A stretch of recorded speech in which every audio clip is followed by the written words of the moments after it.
Hello po. Today magluluto po tayo ng ginisang munggo na may sardinas at fresh malunggay at saka celery fresh. Okay? Ayan, igigisa po natin siya. Dahil po Kuresma natin ngayon, Bernie Santo tayo ngayon. So kailangan gulay muna po tayo, okay? At ito'y healthy. At para na rin po ngayon sa mga sardinas na binibigay nila sa atin parati sa relief, yan, pwede natin po siyang ganyan, igisa, para po siya healthy. Ito po yung sardinas natin, ayan. At yung ating munggo, ayan ang sahog natin, ang ating fresh malunggay and celery. Okay? Let's start na po tayo. Ito pong munggo natin na to, binabad ko po ito ng 24 hours at nilagay ko siya sa ref. Kasi para madali pong tanggalin itong balat niya. Ayan o, gaganituhin lang po natin o. Matatanggal na po yung kanyang balat. Okay? Pakita ko po sa inyo. Kesa po yung pakukuluan natin at matigas siya, minsan mahirap pong tanggalin yung balat. Ito napakadali po. Okay? Soak natin siya sa water ng 24 hours. And then, makita po natin itong balat niya, madali siyang tanggalin. Pakita ko po sa inyo. Ayan, pipigan lang po natin siya ng ganyan para lang tayo naguugas ng bigas. At maghihiwalay yung kanyang mga balat. Okay? Ayan po sila. Sasama po sa tubig yon. Ito po salain natin para makita natin yung balat. Ayan. Kasi minsan, di ba, ginagawa natin, pakuluan natin ng direct. So, mas maganda na yung babad muna natin para umusbong yung munggo natin at maganda sila. So, ito okay, po siya. Yan. At least nabawasan ng konti yung kanyang balat, okay? Hindi naman lahat natin siya tinanggal para healthy din siya. Mayroon siyang balat na konti-konti. Yung iba natanggal, at least nabawasan po. So, ngayon, ipakukuluan na po natin muna ito sa kalan natin hanggang lumambot siya, okay? Bago tayo magigisa.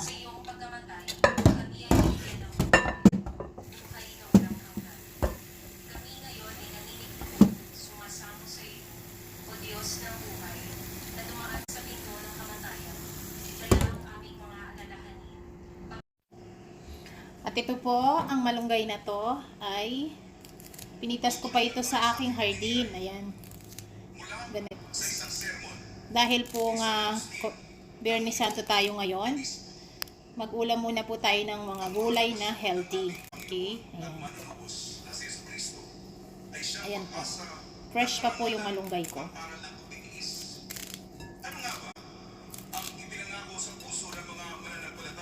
At ihahaluan ko po ito ng celery, na leaf celery, okay? Para po, lalo pong masarap yung ating munggo. Ito po yung ating celery leaves, okay? Celery po ito para masarap po siya lalo. Okay? Tapusin muna po natin itong paggawa natin ng itong ating malunggay, ayan. At ito pong ating celery leaves, okay? Isasama na rin po natin siya dyan.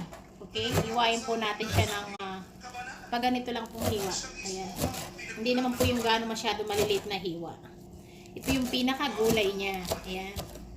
Napakasarap po yung inyong munggo at lagyan nyo ng celery. Okay? Lalo na po pati yung celery na alam nyo yung kanyang yung body niya, yung mataba. Kahit yun lang po nilagay nyo kung wala kayong dahon. Mas masarap po siya. Sasama na po natin siya dito. Okay? At ito pong ating mga ingredients. Sorry, nakalimutan ko pong sabihin yung luya. Okay? Ayan, yung bawang natin, sibuyas, kamatis, at luya. Okay?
ito, magigisa na po tayo, okay? Ito na po yung ating munggo. Ayan.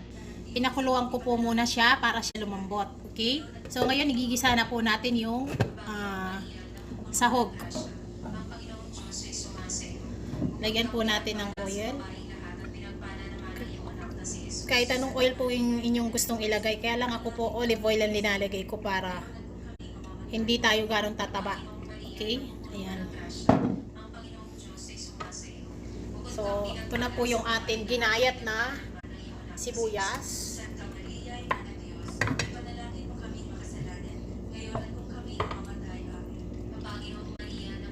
At ito naman po yung ating bawang. Ayan. Okay, ito yung bawang natin. At itong ating luya, ayan, dito lang sa side muna, okay? Yung kamatis dito muna siya. Pinagsabay ko na ho kasi malaki naman yung itong aking fan, okay? Pero sa side muna sila. Dito muna yung sibuyas at bawang. Pero pipirituhin po natin ito ng magandang pagprito, okay? Iniwalay-walay ko lang muna siya. So, balikan natin siya yan mamaya.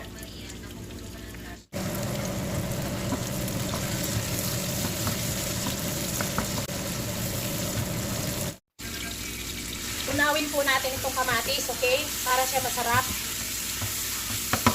Tunawin po natin sila. Para hindi sila bubuo sa soup natin.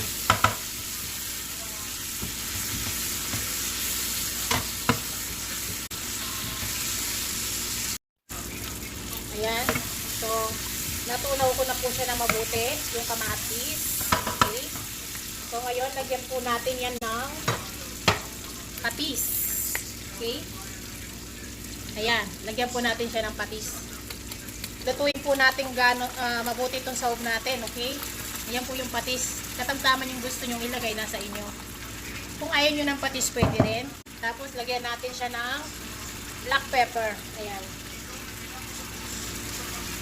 And then, lagay po natin itong ating dalawang sili. May sili pa tayo mamaya para dun sa malunggay natin kasabay. Para lang po masarap ang lasa niya. Then, lagay na po natin itong ating sardines.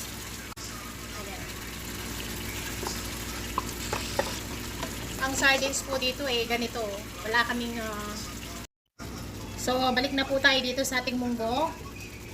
Ayan po, malambot na sila, okay? So, ang gagawin po natin itong munggong to ay ilalagay na po natin itong ginisa natin na sibuyas, kamatis at sardines, okay? Ayan, malambot na po yung munggo. Pagtapos po natin ilagay ito, lutuin po natin siya uli ng steam na lang po natin siya kasi luto na po yung munggo natin, okay? Ayan. Ganito po yung style kong pagluto. Kayo kung gusto nyo po na sabay-sabayin siya, pwede naman. So ako, pinakukulo ko muna yung munggo. So ngayon, i-steam ko muna po ito bago natin lalagay yung dahon ng malunggay at celery. So, ito na ho siya. Lagyan po yan natin ng konting sabaw, okay? Kung gusto nyo po na may sabaw siya, nasa sa inyo po, dagdagan nyo yung sabaw niya. Ayan, okay? Ako lagyan ko po ng kaunti lang, katamtaman. Kasi gusto po na makasama ko ay may sabaw siya, okay? Ayan po. And then, lalagyan po natin siya ng yung ginisa mix, okay? Ayan. Kaya pwede nyo rin po lagyan ng Knorr cubes kung gusto nyo.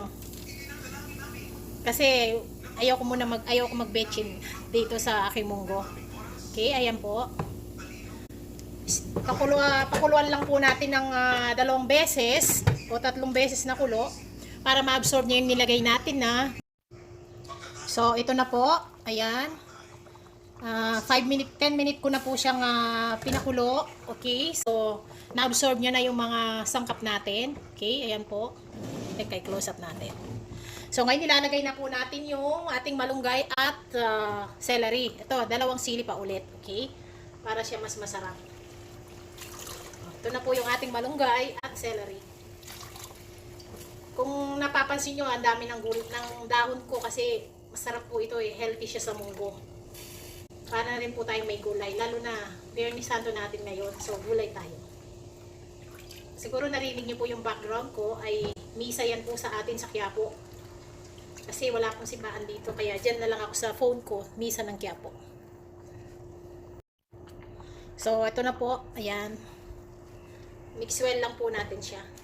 Hindi naman po ganong yung i-mix nyo. Para hindi ganong matunaw yung sardines. May buo-buo pa siya. Ayan. Kung gusto nyo po lagyan ng sabaw pa, nasa sa inyo yun, okay? At asin. Ako hindi ko na po nilagyan ng asin. Okay na yung patis sa akin. Okay? O, so, steam muna po natin ito ng mga 3 minute lang. Okay? Huwag ganong overcook kasi yung ating dahon ay mawawala yung kanyang pagka-green. Okay? Ayan po.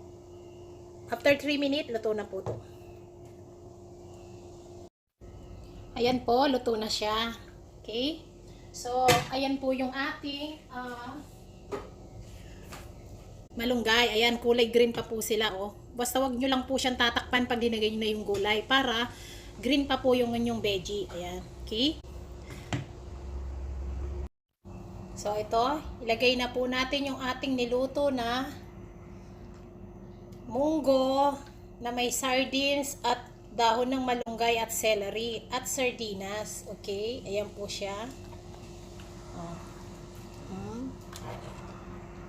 Maganda po ito ngayon kasi Kuresma tayo ngayon. Kuresma pa tawag doon. Oh. Bernie Santo po tayo ngayon. Mahal na araw po ngayon. So, ayan po. Ang ating ginisang sardinas na may munggo at dahon ng ano ba to? Malunggay at celery. Ayan po. Okay? Ayan po siya. Okay? Maraming salamat po at kain na tayo.